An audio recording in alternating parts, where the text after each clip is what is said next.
माता आदि शक्ति लीला कथा में रक्त बीज नामक असुर का वर्णन आता है। आज हम उस रक्त बीज नामक असुर की तुलना अपने मन में बसे हुए कर्म बीज से करेंगे।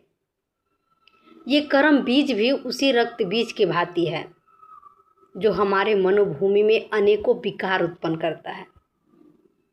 तो रक्त बीज नामक असुर का वध करने के लिए जब माँ आदि शक्ति जाती है तो जैसे ही वध करती है तो उसका रक्त भूमि पर गिर जाता है और रक्त बीज नामक असुर अनेक गुना होकर के उत्पन्न हो जाता है।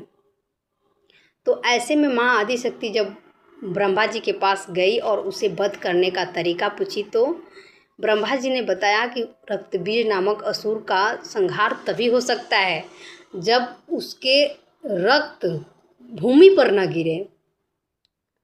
तो माँ आदि शक्ति ने उसका वध करते ही उसके रक्त को एक पात्र में रोक लिया और उसे पी गई, जिससे उसका रक्त भूमि पर नहीं गिरा और उस असुर का संहार हो गया।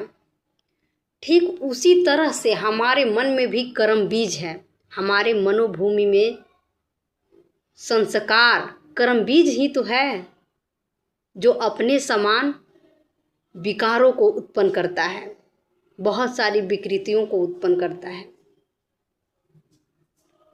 ये कर्म बीज, ये संस्कार हमने परिस्थिति से ही पाया है और हम उसी के अनुसार पुनः परिस्थिति को देख रहे हैं। जो भी विचार हम चेतन स्तर पर दोहराते हैं वो हमारे अवचेतन मन में छाप छोड़ते हैं, वहीं हमारे संस्कार बनते हैं। ये संस्कार क्या है? संस्कार विचारों का छाप है, भावनाएं, अनुभवों का संग्रह है। कालक्रम में इसका परिपाक होता है, फिर इसी के अनुसार हम परिस्थिति को देखने लगते हैं। जब परिस्थिति इसके अनुकूल बनती है तो वहाँ हम राग भाव से जुड़ते हैं, हमें अच्छा महसूस होता है। लेकिन जब परिस्थिति इस संस्कार के विपरीत बनती है तो वहाँ हमारे मन में द्वेष का भाव उत्पन्न होता है, हम उससे दूर जाना चाहते हैं। इस तरह से हमें एक से एक उलझने मोल लेना पड़ता है। तो जब हमें इन कर्म बीजों से मुक्त होना है तो सबसे पहले हमें इसके बारे में जागरूक होना होगा।